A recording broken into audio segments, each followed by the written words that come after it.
Secretary of State issued a warning on X about foreign countries spreading misinformation during U.S. elections.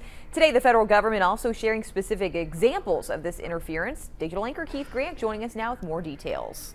Rachel, China, Russia, and Iran, those are three countries sharing dangerous lies with you, attempting to undermine our confidence as voters. Now look at these articles. They look like they're from the Washington Post and Fox News, but they're fake. These come from WashingtonPost.pm and FoxNews.in. The DOJ says Russia created these websites, but the DOJ says this year they found social media accounts created by Russian actors to further its intention as well. What we've seen this cycle with these foreign adversaries is exactly that, doubling down on narratives that they know will stoke tension and stoke division, and that includes in the election space. Now, as we get closer to the election, you're likely to encounter more misinformation, whether that be through fake articles like the ones we showed you or AI-generated ads and videos.